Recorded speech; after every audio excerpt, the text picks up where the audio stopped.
Hello student. आज के इस वीडियो में लेक्चर नंबर 2 लेकर आए हैं। हमारा चल रहा है बीएससी थर्ड सेमेस्टर केमिस्ट्री। ठीक है, थर्ड सेम चल रहा है ना।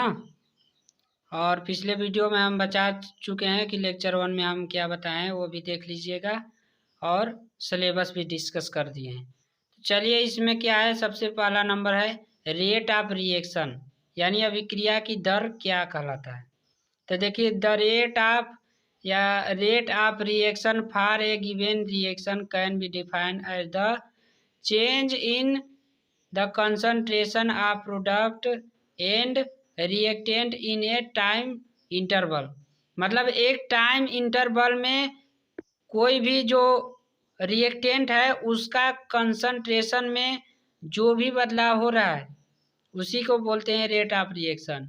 रेट ऑफ रिएक्शन बराबर -x2 - x1 बटे T2 - T1।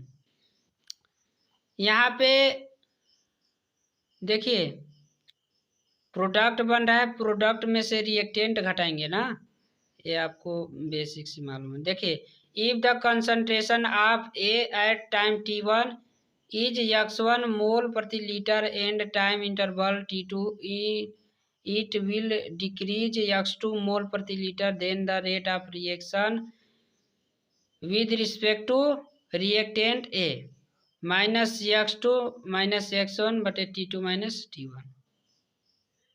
Similarly, the rate of reaction with respect to product B, यहाँ देखिए किसके रिस्पेक्ट में था, A। तो मान लीजिए प्रोडक्ट बहुत ज़्यादा बन गया तो अब हमारा यहाँ पे माइनस लगा है ना, और यहाँ पे प्रोडक्ट ज़्यादा बन रहा है तो किसके रिस्पेक्ट में ले रहे हैं, प्रोडक्ट के रिस्पेक्ट में ले रहे हैं, इसलिए यह हमारा क्या है, पॉजिटिव आएगा ना। देखिए, रेट ऑफ रिएक्शन को कैसे लिखते हैं, dx/dt equal to del x upon del t. Unit क्या होता है, कंसंट्रेशन बटे टाइम होता है। ये फार्मूला कंसंट्रेशन है अपन टाइम है, तो कंसंट्रेशन को यूनिट लिखेंगे कंसंट्रेशन का, तो मोल प्रति लीटर होता है, टाइम का टाइम ही होता है, तो हो जाएगा mole litre inverse into time inverse. ठीक है, अगला देखिए, अगला टॉपिक क्या है आपका, अगला टॉपिक है rate law expression. According to it the rate of chemical reaction depend directly on the concentration of the reactant. If more than one reactant are participating in reaction, then rate of reaction depend on the product of their concentration। मतलब आप समझिए, देखिए इसमें क्या कर रहा है कि according to rate of reaction, according to rate law of expression, मतलब ये कहलाता है कि कोई भी केमिकल रिएक्शन हो रहा है उसमें वन, मतलब एक ठो रिएक्टेंट भाग ले रहा है तो उसके डायरेक्ट कंसंट्रेशन पर डिपेंड करेगा। लेकिन मोर देन वन, एक से अधिक रिएक्टेंट है पार्टिसिपेट कर रहे हैं केमिकल रिएक्शन में, तो उसका जो रिएक्शन है वो किस पर डिपेंड करेगा, प्रोडक्ट पर। ठीक है, ये कहता है हमारा रेट लॉ एक्सप्रेशन। फिर से आप समझ लिए, according to it the rate of a chemical reaction depend directly on the concentration of reactant.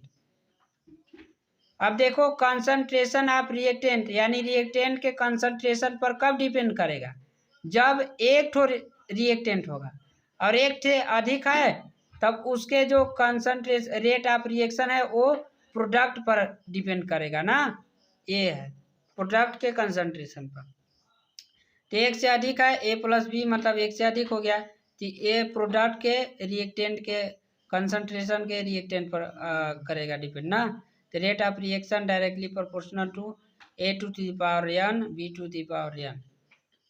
अब रेट ऑफ रिएक्शन ये हो गया। फिर वेयर के, देखो कांस्टेंट होता है तो कुछ ना कुछ हम लेकर के हटा देते हैं उसको, तो के है क्या है, रेट कांस्टेंट ऑफ रिएक्शन है। If the concentration of reactant A and B is 1 mole प्रति लीटर, तो क्या होगा, rate of reaction equal to K. अब देखिए है आपका factors influencing the rate of reaction. पहला है effect of temperature. Rate of reaction is directly proportional to temperature. यानी कोई भी रिएक्शन हो रहा है तो उसमें यदि हम टेम्परेचर इंक्रीज करेंगे तो रेट ऑफ रिएक्शन भी बढ़ जाएगा, यानी प्रोडक्ट बनने की दर भी बढ़ जाएगी। ठीक है, कहने का मतलब ये है, इसलिए डायरेक्टली प्रोपोर्शनल होता है। देखिए यही लिखा है, if we increase the temperature of reaction then kinetic energy between the molecule of reactant will increase, the collision between will also increase, hence the temperature of reactant increase, then the rate of reaction will also increase। ठीक है। और second में आपका effect of pressure, तो P V equal to n R T, आप तो ये 11th से ही पढ़ रहे हैं, तो P equal to n R T बटे वी। तो जो प्रोडक्ट होगा उस किसके डायरेक्ट प्रोपोर्शनल हो, जो प्रेशर है, प्रोडक्ट नहीं सॉरी प्रेशर होगा वो एन अपन भी एट कांस्टेंट टेम्परेचर पर। तो P is directly proportional to concentration, यानी पी बढ़ेगा तब हमारा कंसंट्रेशन भी बढ़ जाएगा। और थर्ड में आपका इफेक्ट ऑफ कैटलिस्ट। देखिए कैटलिस्ट टू टाइप का होता है, एक पॉजिटिव होता है, एक पॉइजन मतलब नेगेटिव होता है। जो पॉजिटिव होता है वो कोई भी केमिकल रिएक्शन हो रहा है तो उसमें डाल देंगे पॉजिटिव कैटलिस्ट, तो अब अभिक्रिया की दर बढ़ जाएगी। अब पॉइजन का मतलब होता है नेगेटिव, नेगेटिव का मतलब होता है कोई भी रिएक्शन हो रहा है उसमें यदि हम नेगेटिव कैटलिस्ट मिला दे तो उसका रेट है वो डिक्रीज हो जाएगा। ठीक।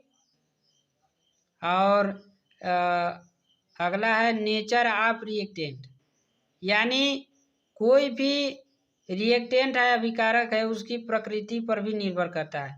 यदि आयनिक कंपाउंड हो तो उसका रेट बहुत ज़्यादा होगा, और कोवेलेंट कंपाउंड होगा तो उसका रेट बहुत कम होगा। सिंपल सी बात है। मिलते हैं अगले वीडियो में। Thanks for watching, keep learning. इस ऐसे नोट्स के लिए हमसे जुड़े रहिए, आपको नेट से ही पूरा का पूरा वीडियो करा देंगे ना। थैंक्स फॉर वाचिंग, मिलते हैं अगले वीडियो में।